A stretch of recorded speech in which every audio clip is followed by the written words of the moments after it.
ان کو اپنی بات آگے پہنچانے کے لیے راستے بھی تلاش کرنے پڑیں گے، اور انہیں ریسیپٹیو آڈینس بھی ملے گا، اسی معاشرے میں ملے گا، اور شاید یہیں سے کام آگے بڑھے گا.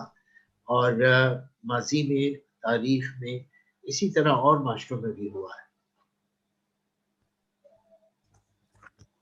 سر ابھی ہمارے پاس جی سر. I have two questions. One from Professor Sayyid Jafar Ahmed, and the second one is from Professor Dr. Ghulam Qasim Marwat. پہلے تو میں بہت شکریہ ادا کروں گا PASS کا، خاص طور پر فائزہ اور راشد مغل، ڈاکٹر شکیل کا، کہ وہ اس قسم کے ویبینار اور ایکٹیویٹیز، اس سے پہلے بھی کالجز لیول پہ یہ بہت سارے ایسے ایکٹیویٹیز جو ہے وہ ارینج کیے ہیں، جس کا اسٹوڈنٹس کو اور معاشرے کو بہت زیادہ فائدہ ہوا ہے. تو آئی ہوپ کہ اس قسم کی ایکٹیویٹیز یہ لوگ جاری و ساری رکھیں گے. اور آج کے سیشن میں جو ہمارے پینلسٹ تھے، ڈاکٹر سید جعفر احمد صاحب، ڈاکٹر غلام قاسم مروت صاحب اور مسعود خالد صاحب اور عادل صاحب، یقیناً سب نے ہر ٹاپک پہ بہت اچھی طرح سے جو ہے وہ روشنی ڈالی، اس کو ڈسکس کیا. I have two question, one to Syed Jafar Ahmed sahab کہ سر، پاکستان میں جو ہسٹوریوگرافی کا ٹرینڈ ہے اس میں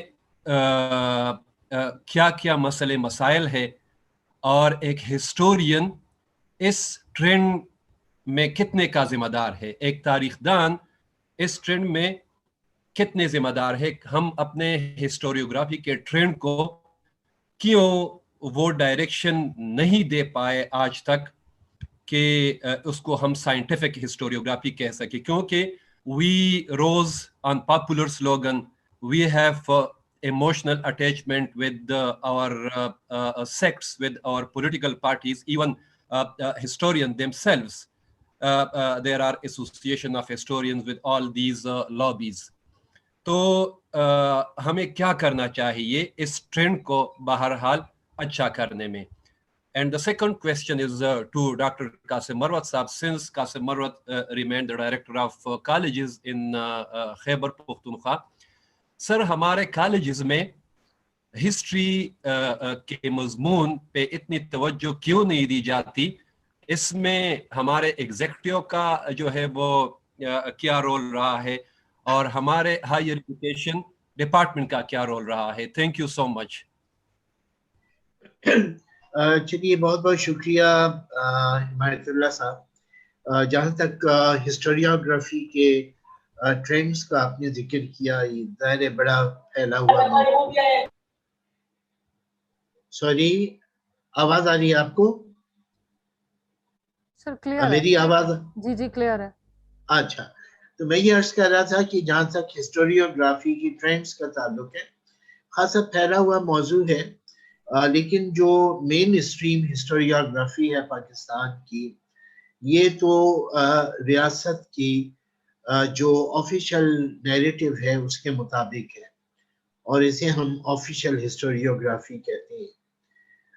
یہ ٹو نیشن تھیوری کے گرد گھومتی ہے، اور ٹو نیشن تھیوری کا بھی جو اس کا ایکسپلینیشن ہے وہ بہت ہی محدود قسم کا ہے، اور اس میں تاریخ کا جو دورانیہ ہے وہ بھی طے کر دیا گیا ہے کہ ہمیں 712 سے آگے کی تاریخ پڑھنی ہے، اور یہ پوری تاریخ جو ہے ہندو مسلم کانفلکٹ کی تاریخ بتائی جاتی ہے. اس کے بعد جو ہے وہ پاکستان بننے کا جو زمانہ ہے، بعد کا عرصہ ہے، اس کا بھی جو ڈیولپمنٹ ہے وہ اسی حوالے سے جو اسٹیٹ کا نیریٹو ہے، جسے ہم آفیشیل ہسٹوریوگرافی کہتے ہیں، وہ. اچھا، آفیشیل ہسٹوریوگرافی دنیا کے اور ملکوں میں بھی ہوتی ہے، ہندوستان میں بھی ہے، وہ ایران میں بھی ہے، وہ برطانیہ میں بھی ہے، لیکن جو جمہوری مملکتیں ہیں، جو جمہوری معاشرے ہیں، وہاں پہ آفیشیل ہسٹوریوگرافی کے ساتھ ساتھ اور نیریٹیوز بھی ہوتے ہیں، ملٹیپل نیریٹیوز ہوتے ہیں. وہ جو بات بازید عادل صاحب نے کہی تھی کہ آزاد فضا کے اندر غور و فکر کرنے کا ماحول، وہ اگر کسی ملک میں ہو، یا دوسرے لفظوں میں جمہوریت ہو جس ملک میں، یا جمہوری فضا ہو جس ملک میں، وہاں پہ ہسٹوریوگرافی ایک نہیں ہوتی، ملٹیپل ہوتی ہے.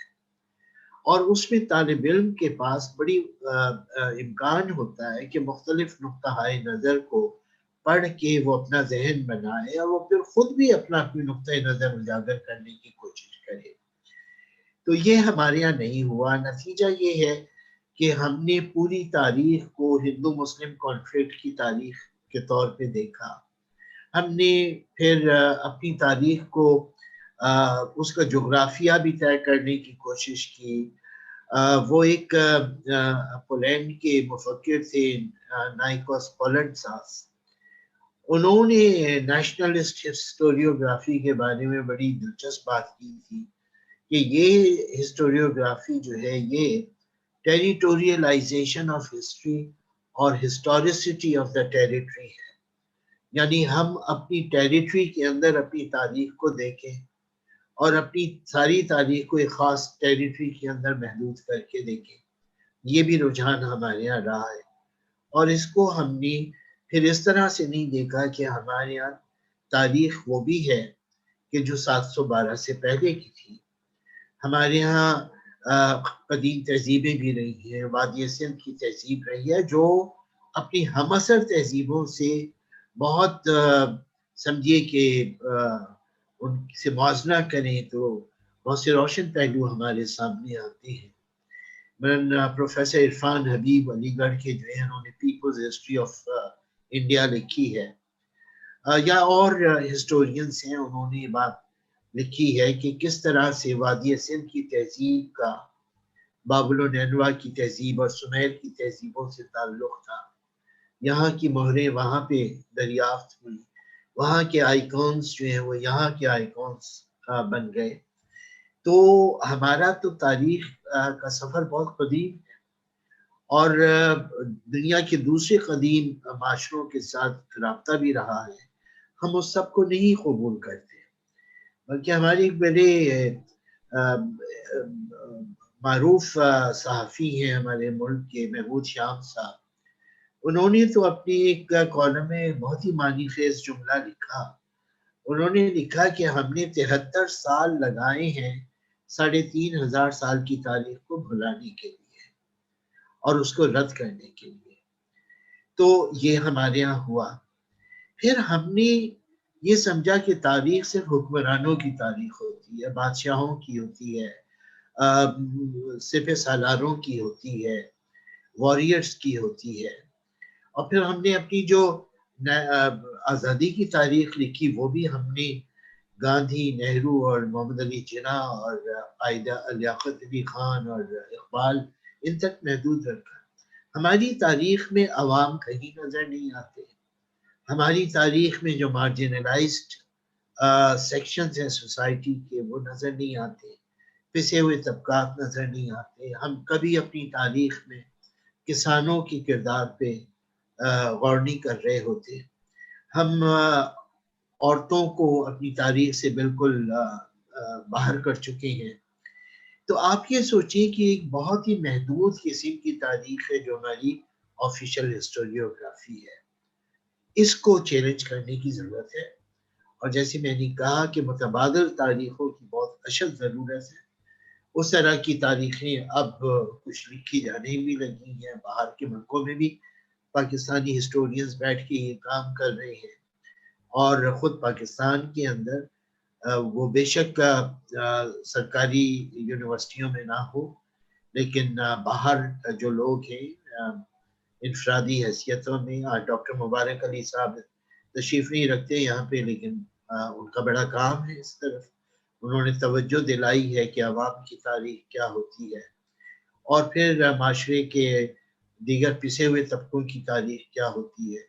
بلکہ انہوں نے تو یہ بھی نشاندہی کی ہے کہ چیزوں کی بھی تاریخ ہوتی ہے، عادتوں کی بھی تاریخ ہوتی ہے، طرز بودمان کی بھی تاریخ ہوتی ہے، لباس کی بھی تاریخ ہوتی ہے، طرز رہائش کی بھی تاریخ ہوتی ہے. تو تاریخ تو ہم زندگی کے ہر پہلو میں سے نکال سکتے ہیں اور ماضی میں جا کے اس پہلو کا کھوج لگا سکتے ہیں. بہت ضروری ہے کہ پاکستان میں اس قسم کی تاریخ کو اور ملٹیپل تاریخ کو متعارف کیا جائے اور اس کے لیے ایک فضا قائم کی جائے. تھینک یو ڈاکٹر صاحب. ہمارے پاس ایک پارٹیسپینٹ کا کویشچن ہے، کیا یہ ضروری ہے کہ ہم کریٹیکل تھنکر بنیں؟ اس کے علاوہ کوئی راستہ نہیں ہے؟ یہ بڑا اچھا سوال ہے. ہمارے پاس دو راستے ہیں، ہم کریٹیکل تھنکر بنے یا نہ بنے اور ویسے ہی رہیں جیسے ہم ہیں اس وقت. نہ ہم سوچ بچار کریں، ہمیں جو بتا دیا جائے ہم آنکھیں بند کر کے قبول کر لیں. ہمیں بتا دیا جائے کہ جی مشرقی پاکستان جو ہے وہ ہندوستان کی سازش کے نتیجے میں الگ ہو گیا تو ہم اسے قبول کیے رہیں. ہم بالکل نہ سوچیں کہ کچھ ہم سے بھی غلطیاں ہوئی تھیں اور ہم نے بنگالیوں کو اپنا شریک سفر ہی نہ سمجھا، ہم نے ان کے حقوق ہی نہیں دیے. تو ہم ان سب چیزوں سے آنکھیں بند کر کے رہیں اور جو ہمیں گھول کے پلایا جاتا ہے وہ پیتے رہیں. لیکن اس سے ہوگا کیا؟ اس سے یہ ہوگا کہ ہم بے خبر رہیں گے اور ہم ایک جمود زدہ ذہن کے ساتھ ایک جمود زدہ معاشرہ بن کے رہیں گے. لیکن دنیا کی آنکھیں تو نہیں آپ بند کر سکتے، جو دنیا کے ذہن تو نہیں آپ بند کر سکتے. وہ ذہن کھلے رہیں گے اور وہ ہمارے بارے میں ہم سے بہتر علم رکھیں گے، ہمارے بارے میں ہم سے بہتر تجزیے کر سکیں گے. تو چوائس تو ہے، بالکل ہے چوائس ہمارا کہ ہم کریٹیکل تھنکر بنیں یا ہم وہ جو کنویں کا مینڈک ہے وہ بن کے رہیں جیسے کہ ہم ابھی تک رہ رہے. تھینک یو ڈاکٹر صاحب. اب میں آج کے آخر میں پریزیڈنٹ پاس پروفیسر احسان صاحب سے درخواست کروں گی کہ وہ ووٹ آف تھینکس پیش کرے. جی پریزیڈنٹ پاس پروفیسر احسان صاحب.